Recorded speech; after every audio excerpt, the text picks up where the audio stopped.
Well, good morning from St. Bart's in Midtown Manhattan. My name is Peter Thompson. I serve as the vicar and interim rector here. And whether you are joining us in person on Park Avenue or online at stbarts.org, it's an honor to welcome you to the forum, where each week we have sacred conversations about the things that matter.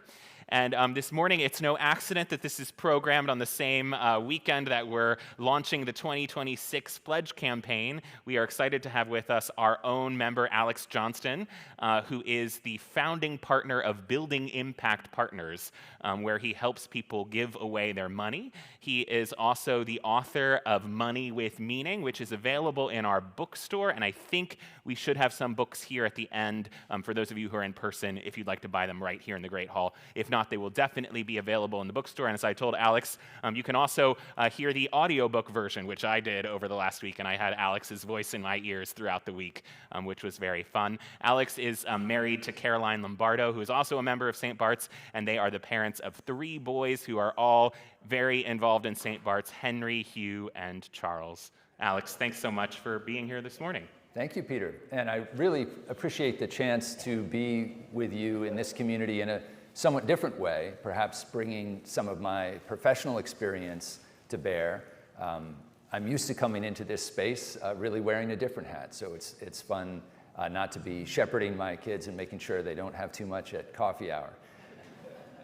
So I want to talk with you today about this question of how does philanthropy intersect with flourishing as a person? And what does this mean for us as a society right now, but also as individuals? And I come to this topic having been involved in philanthropy going back 25 years. I ran a nonprofit for a number of years. I raised money, and then I transitioned from that to actually leading a philanthropy advising practice, because I really felt like there was an opportunity for philanthropy to be such an important part of change in the world. But I also think that philanthropy is full of perils for us as individuals and also for us as a society. If you think about what Winston Churchill once said about democracy, when he said it was the worst form of government except for all the others, I think you can think of philanthropy a little bit in the same way, in that it is an amazing force for social change, but it is also can be very problematic. And in some ways it seems a little crazy that we think that we can do so much with philanthropy, trying to change perhaps inequality and so much that's wrong in the world, when in fact the very forces that concentrate wealth are partly what enable philanthropy in the first place. And so whatever your perspective on that, I hope that we can just have a conversation today about how some of these things come together. And I really want to start with some data, thinking about where are we actually now in this country in particular with the concentration of wealth. And whatever level of wealth you have personally, I want to start by taking a look at those who have what we call ultra wealth. And in the wealth advising industry, we think of those people as anyone with $30 million or more. And what we've seen here is that this level of wealth is concentrating dramatically. Since the pandemic, in 2020, there were 101,000 people in this country who had $30 million or more dollars. And collectively, between those 100,000 people, they had about $11 trillion in wealth.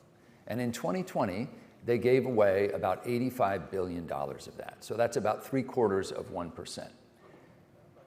Play that forward 3 years, and the amount of wealth that's held by this group of people has increased to $17 trillion.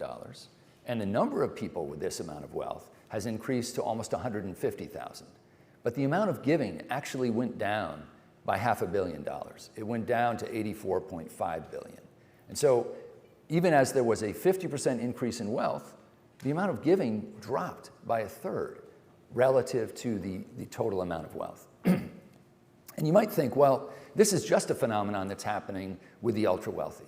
And we're going to get into like what might be going on here. Why aren't people giving more? But whatever your level of wealth, the reality is that giving from individuals in this country has actually been declining at all levels of wealth. And we've seen some ups and downs, but there's actually an overall trend that philanthropy, while the absolute amount is increasing, many people are giving less than they used to. And so I've really been wondering why. And my partners and I at Building Impact Partners, we work with many families. We've helped people give away about $1.5 billion since 2012. And so obviously there's a lot of generosity out in the world. But I think we're really curious about what is it that is getting in the way of more giving. And I've really come to believe, having sat in conversation with many people, I'm trained as a coach, I do a lot of work across the sector, that there is a relationship we have with wealth that, this is no surprise, and for those of us in this community, we might think about, why would people have a fear-based relationship with wealth? Well, what do we hear even in the gospel? It is easier for a camel to pass through the eye of a needle than for a rich man to enter the kingdom of heaven. That's a fairly concerning pronouncement if you happen to have a lot of material wealth. And this may be a lot to digest here this morning, but I've thought of it as sort of levels of consciousness almost relative to how we're oriented towards our wealth. And down here, if you have a scarcity orientation, the only thing you can focus on is getting what you will need. What will it take to get what I need? And if I don't get what I need, I'll violate my own values. So when we're in that scarcity state of mind, we're really not opened up to anything else. This is where most of us spend most of our time, worried about what other people are thinking. And particularly in a society where there's so much scrutiny being placed through social media and otherwise, it's very easy to be very concerned about what other people are going to think. And if I make a gift and people criticize me for it, this one, I think, is also quite common, which is people who are really trying to win at being wealthy, just like they're trying to win at everything else. There must be a right way to do it. I want to do it this way. I got to figure it out. And then I need the world to conform to me and my plan, my way of being wealthy. And the challenge with all three of these ways of being wealthy is that they're fundamentally rooted in fear. We need other people, other things to go our way in order to be okay if we're approaching our wealth in any of these three ways. And really, that leads to suffering because, and again, what we hear so much as people of faith is that, when we try to exert control, we end up suffering, that is an illusion.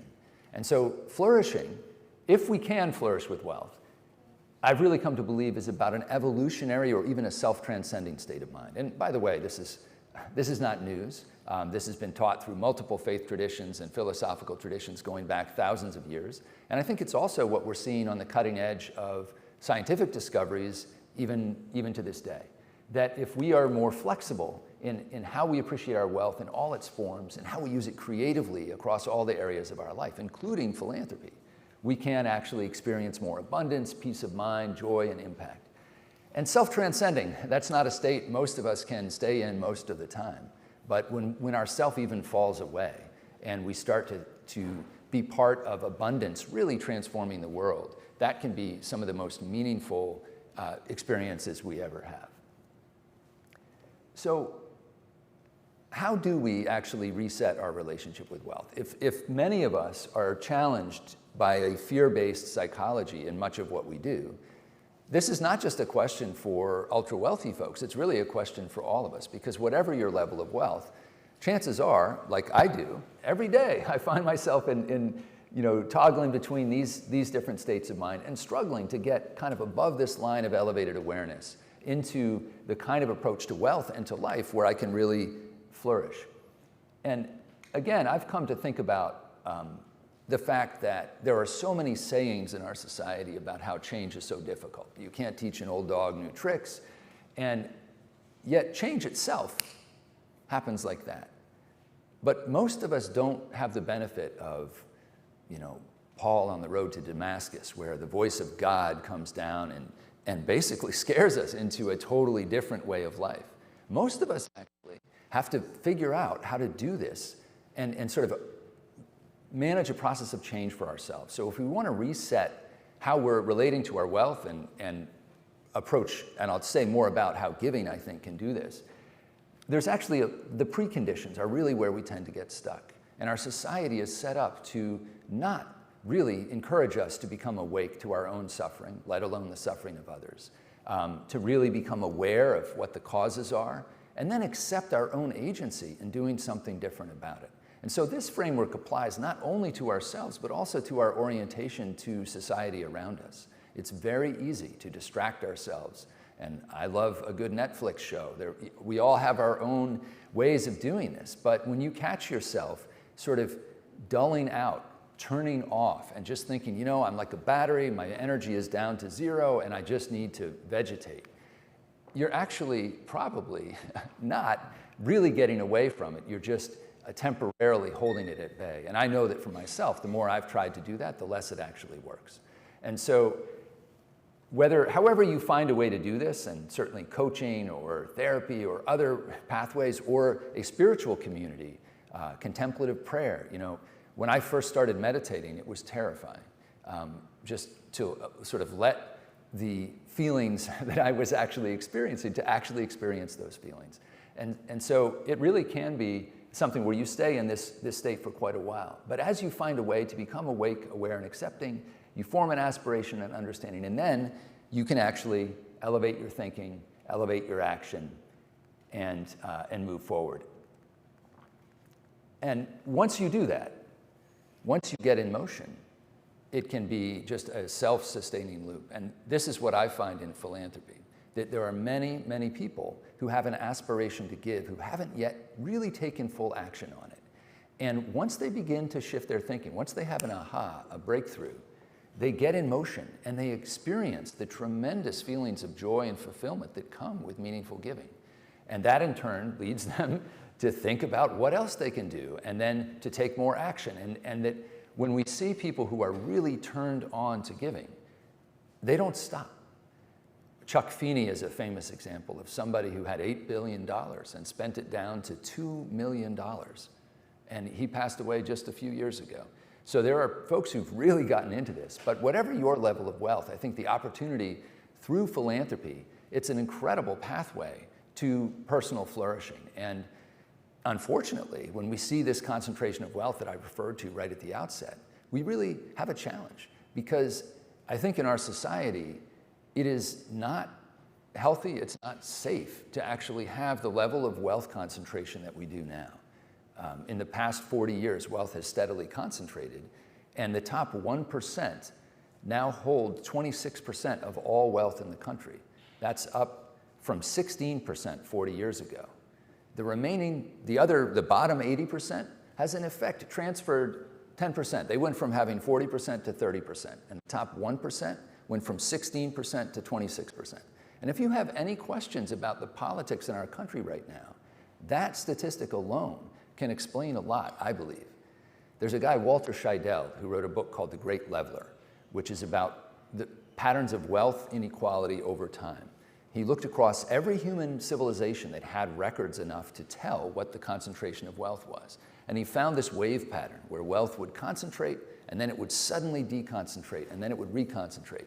And he said, what is it that's happening at the top of that curve? Why does wealth start deconcentrating? And the answer was scary.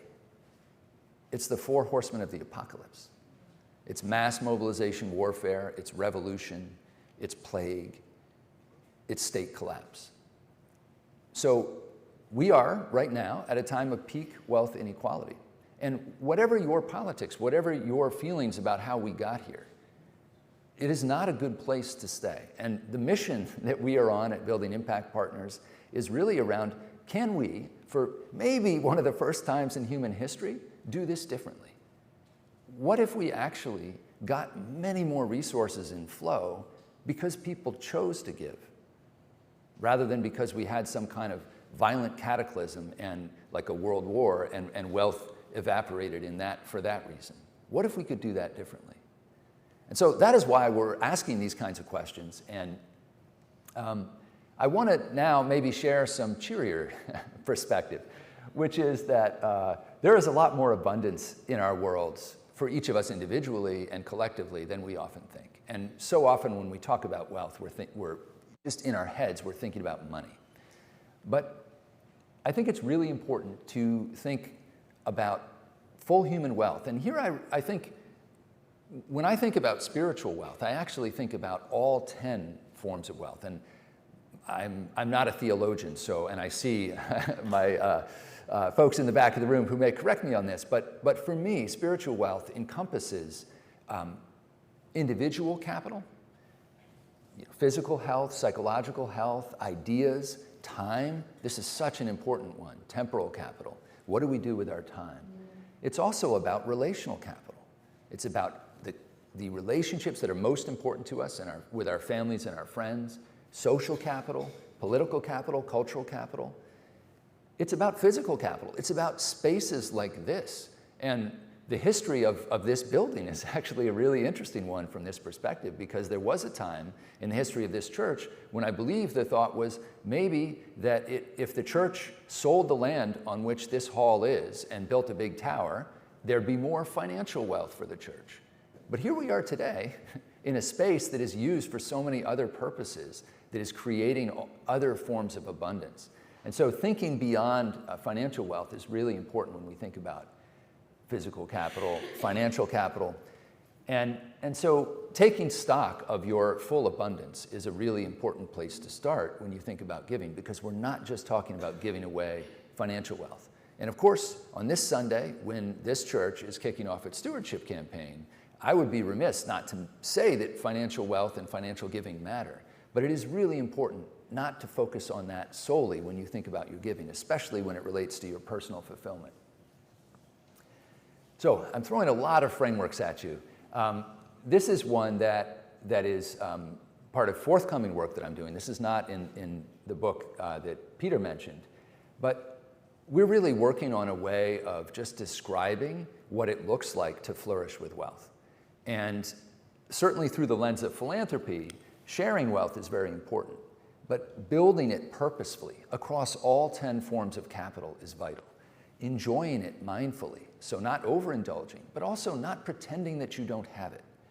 And again, we all make different choices about our lifestyles, but I see many, many ultra-wealthy people who are so worried about judgment from others that they don't tell their children what level of wealth they have. And then guess what happens? They end up not giving the wealth either, because that would reveal to the kids just how much they had. And then later on, they have all kinds of problems in their relationship capital in their lives, because they got to this place where they finally, their kids realize how much they have, and they're like, how could you not bring us into this as a family opportunity and responsibility for all of these years? So the idea that we build purposefully, enjoy mindfully, share meaningfully, and this last one is so important, transform creatively. And again, this is where we can transform all these different forms of wealth into other forms of abundance for other people and for ourselves. And it's just such a missed opportunity when I do see this, where people have been tremendously successful financially, but they're still up at 3 in the morning checking their net worth on their cell phone, because they have not balanced themselves across this kind of framework. And whether this language resonates with you or not, I really want to suggest that the opportunity to give meaningfully is transformational. And so meaningful giving, this is really a core framework from my book, is this intersection of social impact, making a difference out in the world, and personal fulfillment and joy. And unfortunately, I think many times when it comes to giving, we bring this sense of duty that the only thing we should be considering in our giving is the benefit to other people. And here I may again possibly conflict with some religious teachings, but what I have come to see is that that mindset is actually a barrier to giving itself, and that we would have much more meaningful giving in the world if we created space for our own humanity in the process, if we gave ourselves permission to value the other forms of capital alongside financial capital, and to say, I choose to give in a way that is personally meaningful, in relationship to someone else, in a community in which I am rooted. And of course, many of us do this, but many of us have this sense that when it gets to the real money, the big giving, we've got to have a strategy. We have to maximize our impact. We've got to really be careful lest we waste our resources. And I have a lot of appreciation for that. And certainly you can do things in your giving that are reckless and ill-considered. So I'm not suggesting that you just go out and do whatever comes to mind. But if you are holding yourself to this standard that every last dollar must go to the absolute maximum impact, what I have seen is that more often than not, people end up giving less, and they end up caught in this trap of spiritless giving, where they focused only on impact and left no space for the spirit, the soul of themselves and others. Another real trap is selfish giving. And we probably all have examples of this that come to mind, where, particularly when we see someone else do it. It's much harder to spot in ourselves. But this is really like philanthropy disguised as a purchase. You know, I'm going to give $100 million to create a new building on a campus, and it's going to have my family's name on it. And my children will most likely be able to go to that institution, and they will make it through the admissions process, most likely. And again, I don't want to cast aspersions on people's generosity. People have done some very generous things that have also benefited them personally. But when the primary motivation inside someone is not actually around benefiting others, and it is entirely around a personal benefit, that's when we run the risk of selfish giving. And so ultimately, selfish giving is not about your judgment of other people. It's about your reflection on yourself, because you are the only one who can actually truly identify whether a particular act of giving was motivated purely through a desire to benefit yourself. And then we have senseless giving, which, if you've been on the gala charity circuit in Manhattan, can happen, where people are just giving reciprocally out of social obligation with sometimes no idea actually which benefit they're at that evening. And while some good may occur from that, very often it's much less than could be if we thought more intentionally about what we were doing and how it benefited others and ourselves.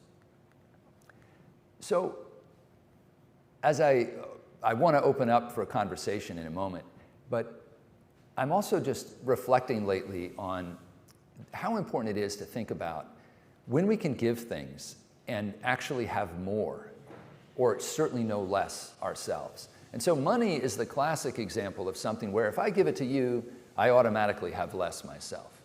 But there are many things in the world where if I give it to you, I might even have more. Cultural capital, social capital, things that actually grow when we pass them on. And I really think of some of the beautiful ceremonies we have on the other side of this building. Think about when we're all lighting each other's candles, and suddenly the space is filled with light. And in fact, by sharing that light and passing it on, we've created something much greater than what we had that we were holding on to ourselves. And so I encourage you, as you look across those 10 forms of capital that you have, to think about which are the ones that I can just pass on and actually have much more of in the process. And I want to close by just a dream that I have around what the world would look like if we really had a growing movement where people were really aligning around this idea that at whatever level of wealth they have, they could give more, and that by doing so, they would be actually leading to the flourishing of themselves, their families, and the larger world. It's crazy making when you think about how wealth in its different forms is concentrating in our society right now. It's dangerous, and it's bad for us and for each other. And it doesn't need to be this way. And I'm not suggesting, I certainly, Jesus had some very powerful messages of, leave everything behind to follow me. I'm not here to say to you that there's some amount of money that you are supposed to give. But just this idea that if we commit to a path of elevating ourselves, so this is the rising piece, elevating our psychology to move away from those fear-based ways of being and ways of being wealthy. And if we commit to relating to each other, human to human, to seeing each other as full human beings, then we actually can support a world in which we're reallocating all forms of capital, where they just start flowing. And right now, we're stuck in so many ways. We've never lived at a time of more material abundance in this world, and yet the world is literally and figuratively on fire. It's truly at risk. And what if it didn't have to be that way? What if, for the first time, because of a shift internally, in our spirits and in our ways of being and ways of being with each other, we could actually get these resources in flow in a way that actually transformed the world. That's a vision, and that's certainly something that I hope we can talk about for the rest of this conversation.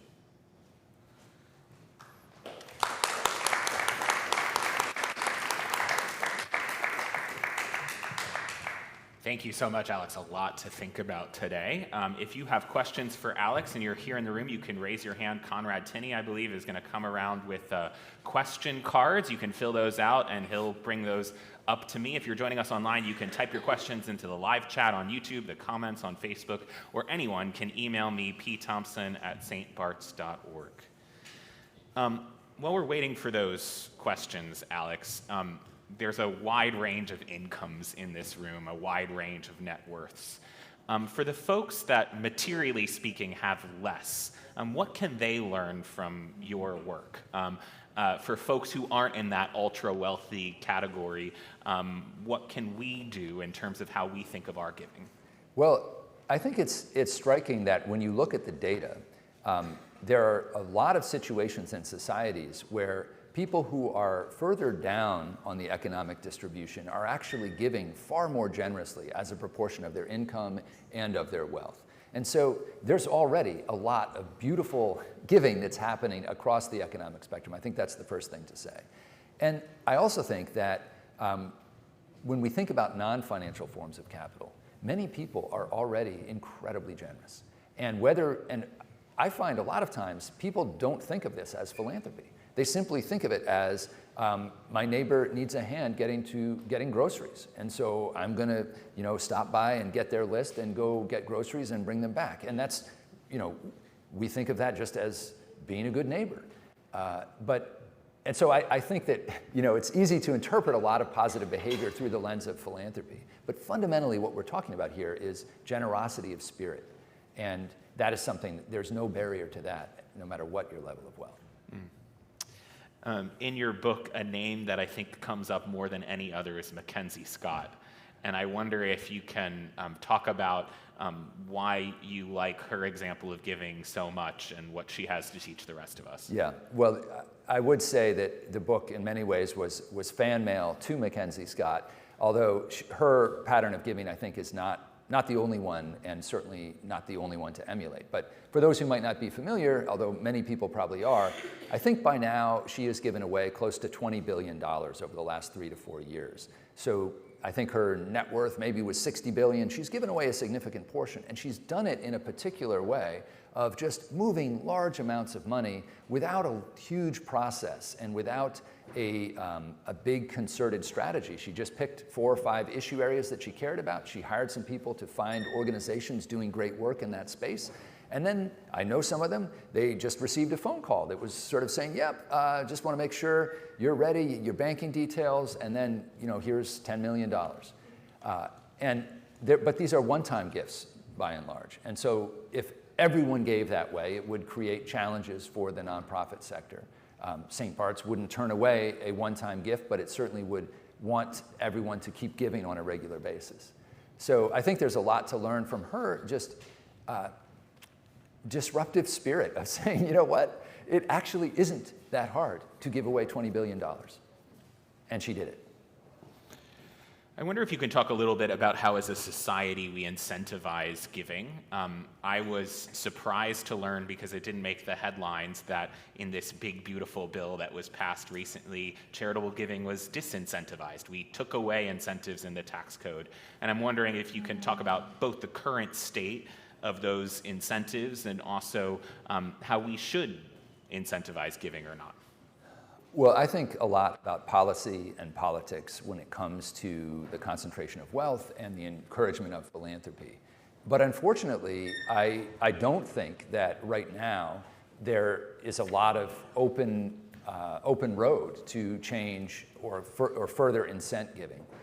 For example, there are bills to encourage mandatory distributions from donor-advised funds that have been tied up in Congress for years. So there are some things that I think are good ideas that we're not taking action on. And that's why I do focus so much on the psychology of giving, because the choices we make in our giving, that is something that's a conversation that's open and we can easily engage in. There are two questions about how donations are used by the organizations to whom we give them. How can we determine that our money is going to be used wisely? And someone mentions the possibility, the fear of being ripped off. How do you think we can discern well as we make decisions around our giving? Yeah, those are real concerns. And I find in conversation with folks that very often this question of how can I know that my money is going to make a difference on the issues that I care about is the primary concern that people have when they're making gifts. And I think there are a couple different strategies there. One is to really do a lot of work and diligence and to do research, and certainly people who are giving large amounts of money justify hiring entire teams to do research to try to figure out not only in advance but then track money over time. But for lots of us, that's not a realistic option. So another possibility is what you might call the wisdom of the crowd, meaning that you can follow what others do.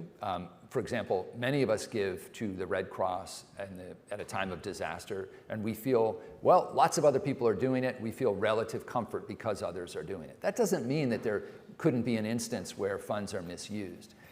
But I'll just say personally, I also, I like to give to some things I know nothing about, but some things that I know very well. And when you can follow something personally and you are personally connected to it, you often have an instinct or a pattern recognition about whether your funds are being well used or not.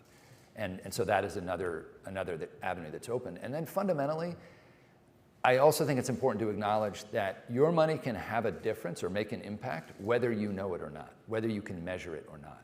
And there are a lot of things that we can give to where measurement is really challenging. For example, advocacy.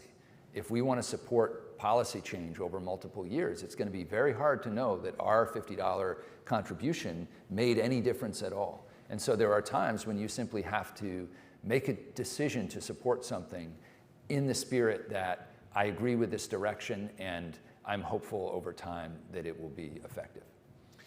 In the book, you talk a lot about data, and you have kind of a mixed perspective on the role of data in making decisions around philanthropy. Can you talk a little bit about how data can be a good thing, but why it might also be a trap? Yeah. Well, data can be a good thing because if we really want to maximize the impact of our giving, measurement matters. And there are a lot of things that might sound good, but might not actually result in positive impact. And so it matters, when possible, to know where your money is going and what difference it's making. But I think a challenge arises when the absence of data becomes a reason not to give.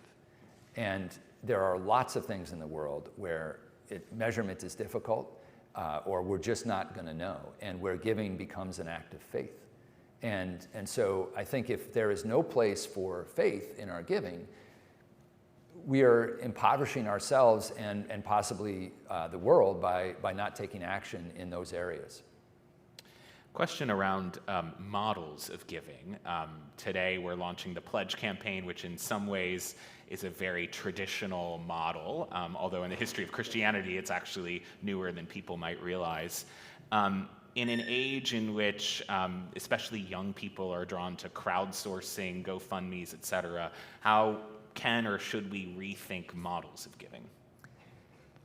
Well, I think being open to what's new and emergent is important, and also integrating what has worked well for years. And so I think philanthropy can be a little bit like the fashion industry. There's cycles of trends of what's in and what's out, from certain issues that become hot to certain ways of giving. Who remembers the Ice Bucket Challenge from, I think, 2014? Well, guess what? That raised millions and millions of dollars for ALS research. That made a real difference. And that was like one of these viral social media moments that actually, I think it brought in at least $16 million to ALS research that just wouldn't have been there. So I think we always want to be open to those new ways of giving. But it's also really important to remember that as much as I've said we should be considering our own feelings in giving, we also want to be thinking about the practical realities of a nonprofit sector that has to maintain itself year after year. And one of the reasons that it's so important that individuals give more in our society is that our nonprofit sector has been growing sort of faster than foundations can keep up with them. And as we see wealth become ever more concentrated, there is a pool of capital that nonprofit leaders don't know how to access, because there's nobody hung a sign out in front of the door to say, we're giving money away on this topic. And so I think part of what is really needed is a whole infrastructure of, this might sound self-serving, but of philanthropy advisors and others who are in relationship with those wealthy people, because that is the pathway through which the giving interests of those people become known in the world. Someone writes that from a rational perspective, they know they have enough, but they can't get themselves out of the scarcity mindset. Yeah. Why might that be, and what recommendations do you have? So I so relate to that. I think that is the human condition. And actually, a really fun and counterintuitive way to play with that is to give. And that what I have observed, and it sounds really strange to say, but what I've seen a real difference between folks with some level of material wealth who decide to give and those who do not. And that weirdly, the people who give and demonstrate to themselves that they're still okay on the other side of making a gift that they were like, ooh, that's going to be a little bit big, they experience abundance much, much more than those who hold their wealth and say, I just don't have enough to give. I know I should, I know I want to, but I'm not doing it. And so it's literally the taking action of giving that proves to your primitive, deeply wired evolutionary psychology that you're actually going to be okay. And so, that's why so many faith traditions have that discipline of giving, because it is actually good for you and it's good for everyone else. You're discussing individuals making a conscious decision to redistribute wealth in a sense. What about the government's role, someone asks? What do you think the government could be doing or should be doing? So I wrote an op-ed recently in Fortune and another one in Inside Philanthropy.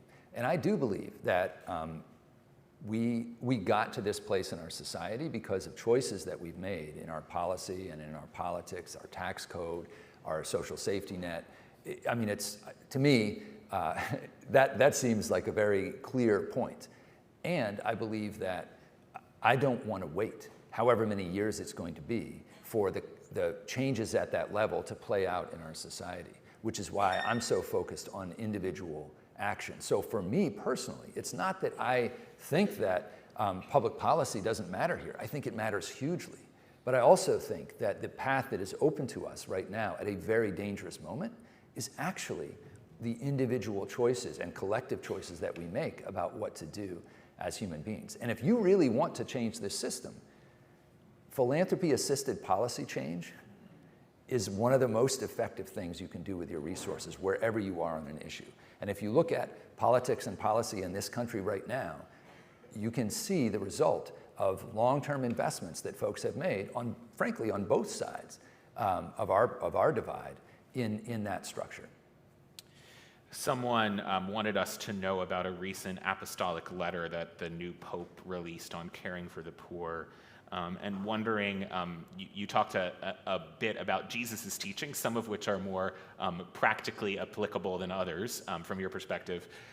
What thoughts do you have in terms of religious, spiritual resources that we can draw on as we think about our giving?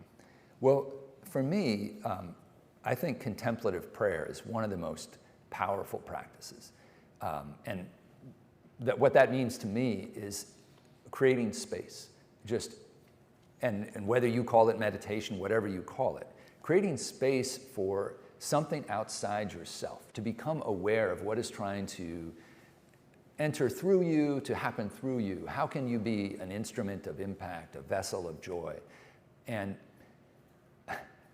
tuning into that as an individual, I believe that being part of a community of faith is also very important to me, because it is in community that we see each other, and also culture is formed by reference groups.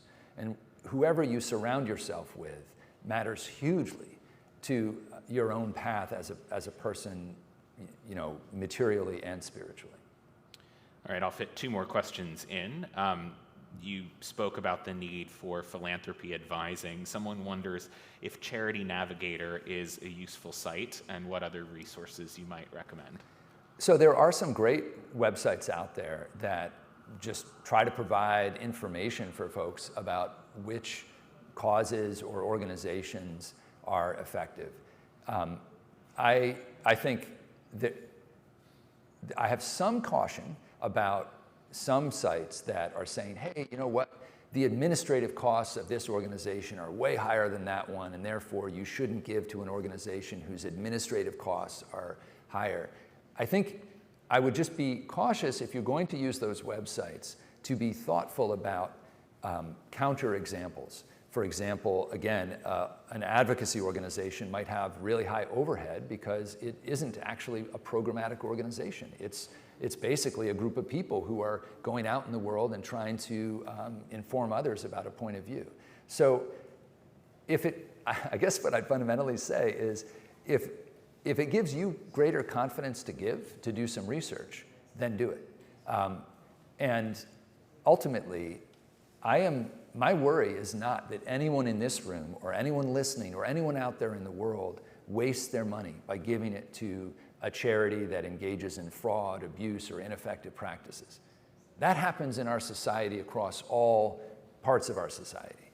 What I'm much more concerned about is that we get caught in deliberation and we don't follow through on our intention.